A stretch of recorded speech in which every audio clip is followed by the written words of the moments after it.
Version ng mga Pilipino sa paella ng Spain. Pag nilagyan mo ng cheese, lesser ang salt.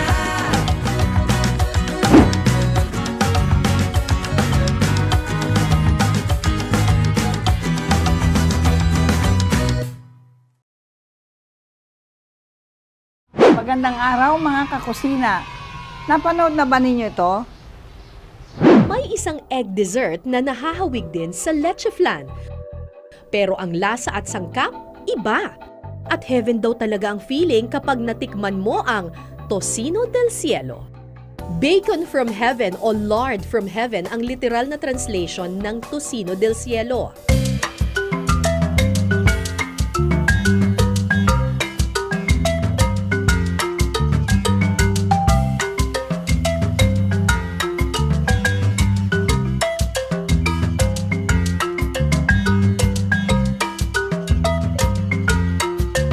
At ilang siglo man ang dumaan, ang matamis na alaala ng tocino del cielo matitikman pa rin sa kasalukuyan. Yan ang ating recipe sa araw na ito, ang tocino del cielo. Ito ang mga ingredients. Meron tayong 8 pieces of egg yolks. Meron tayong dayap. Meron tayong sugar dito na 1 cup of sugar and 1/2 cup of water. Pagsasamaan nito, pakukulo natin para ihalo natin dito sa ating egg yolks. Ito naman, caramelize natin ang 1/2 cup of sugar at 1/3 cup of water. Para naman ilalay natin parang sa leche flan. Ang tocino del cielo at saka ang leche flan ay first cousins. Ang difference lang nila, ang tocino del cielo does not have any milk. Kapag may gatas siya, leche flan siya. Kapag wala naman siyang gatas, tocino del cielo siya. Ito ay ang bacon from heaven. So, gagawin na natin yung ating tocino del cielo. Gawin muna natin ang ating syrup. Lalagay ko yung tubig natin at saka yung 1 cup of sugar. Hahaluin po natin.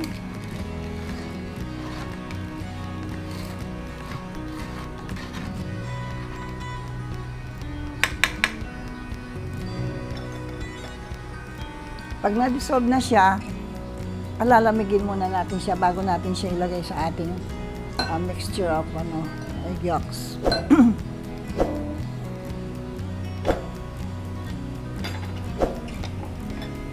Lagyan po natin siyang konting drops of dayap. Ang purpose nun, parang kapag inahalo natin, hindi siya magtitigas, hindi siya magka-caramelize.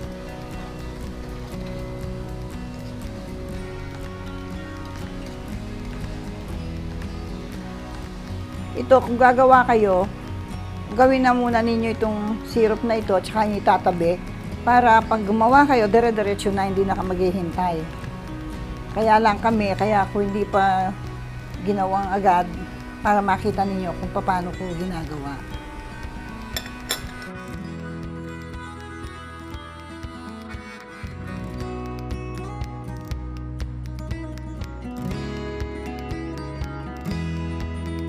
Melted ng sugar, papatayin ko na siya. Palalamigin natin siya dito sa ating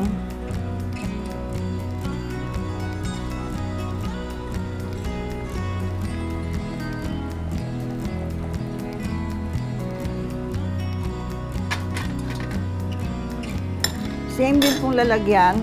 Lagay naman natin ngayon ang ating sugar naman para sa ating i-caramelize natin ating sugar para sa ating mga molds.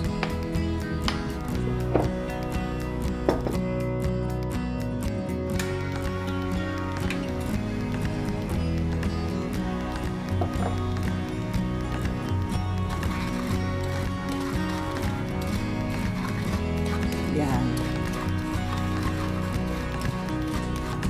Medyo sunugin natin konti. Hindi naman masyado. I-brown lang natin yung ating sugar. Maaari din tayong gumamit ng yung wash. Maaari namang itong puti kung anong available na sa ating kusina. Yan. Para rin po ito sa leche flan, hindi ba? Pag gumagawa tayo ng leche flan.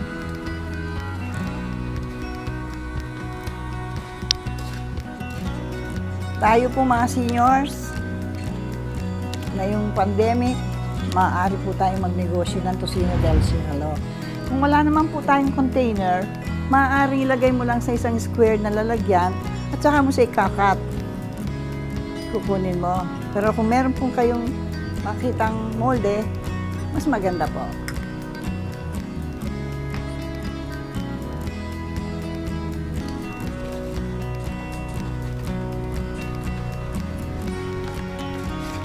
Ito pong tocino del cielo, naging popular po ito nung panahon ng nanay ko sa San Fernando, Pampanga. Kasi nandoon po yung teacher nila, si Mancharing Ocampo. Ito, maaari ko na ilagay ang ating brown na po siya. Lalagay ko na yung ating water.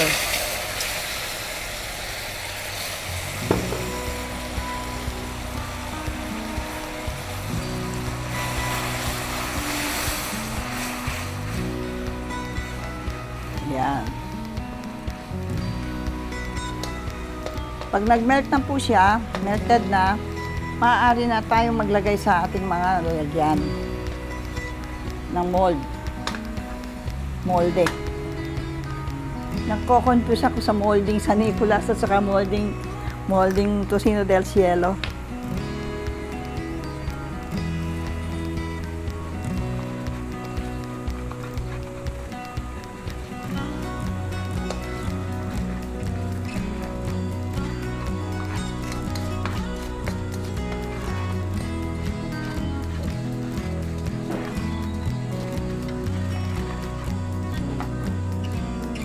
Ilalay na natin ang ating molde sa ating syrup. No, daan-daan lang kasi mainit ito. Pag napaso ka, sasama yung masusugat ka talaga.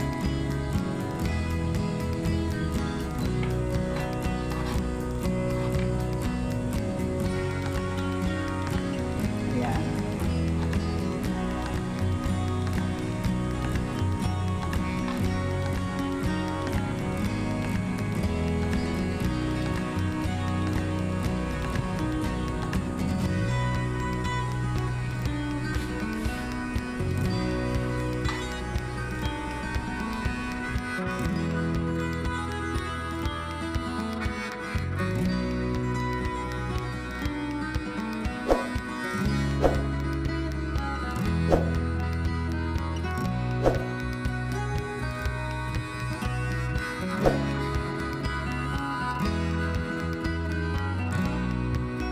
Gawin na natin ngayon ang ating tocino del cielo. Kanina habang pinapalamig ko po itong ating syrup, nilagyan ko ng isang kutsarang butter, mantekilya. Kaya naging medyo yellowish po siya. Malamig-lamig na pero mainit-init pa rin. Lagyan natin ng konting lemon rind, dayap. Ito pong egg mixture natin. Gradual po paglalagay natin dito sa mainit-init na syrup.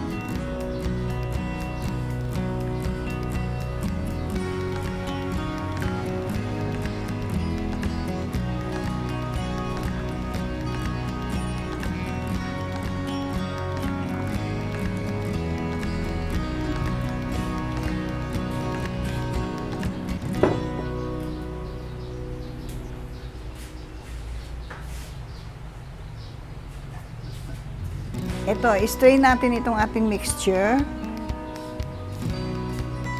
para mapino yung ating product.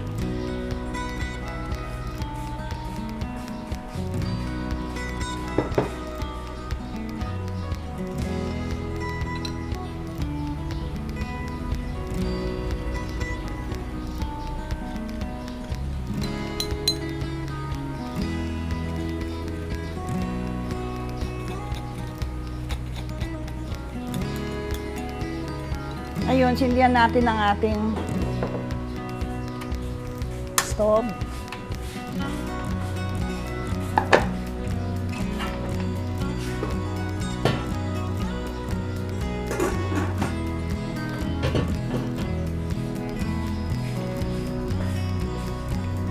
maglalagay tayo dito sa ating mga molde.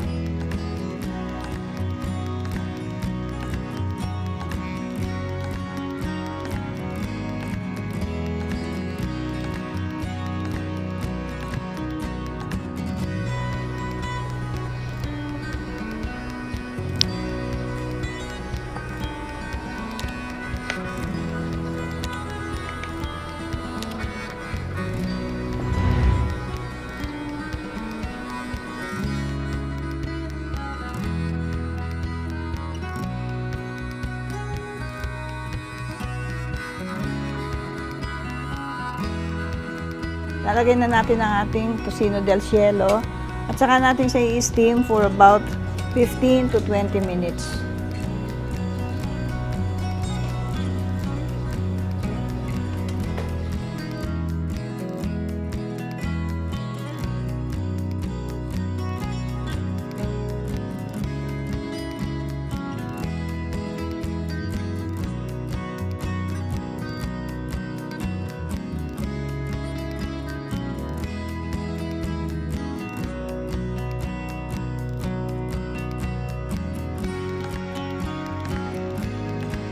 Kumukulo na po ang ating tubig.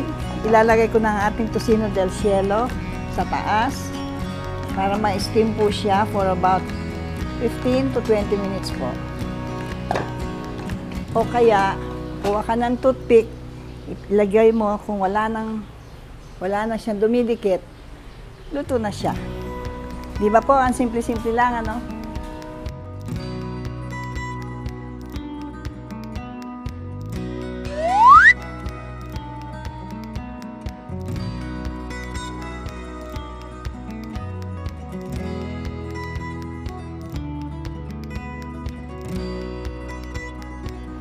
Parang sa cake po ito, pag linagay mo yung toothpick, it comes out clean, cook na siya, luto na siya.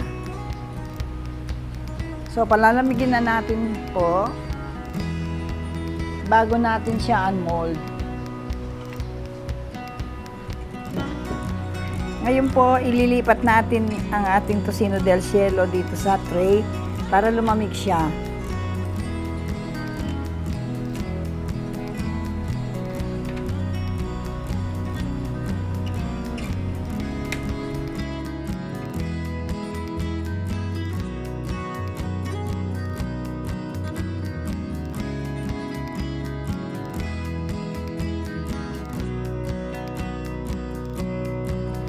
Ito po, malamig-lamig na itong ating tocino del cielo.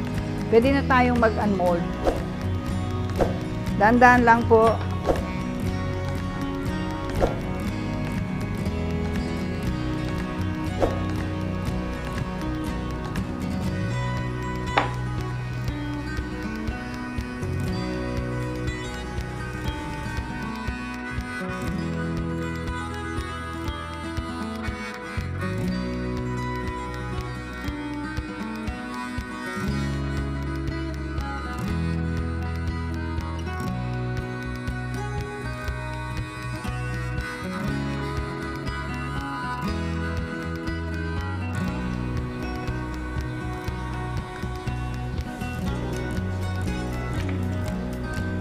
Sa 8 egg yolks po natin, naka 15 tocino del cielo tayo, 15 pieces po. Kaya kung magbi-business tayo, nakita naman ninyo yung ingredients.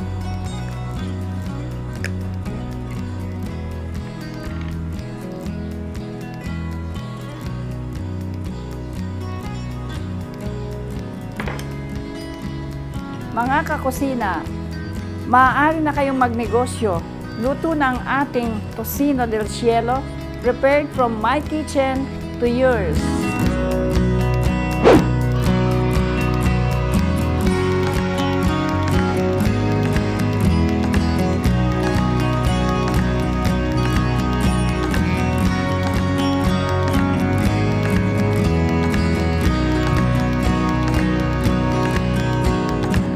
Mga kakusina, don't forget to like, subscribe, share, and click the notification bell for more recipes.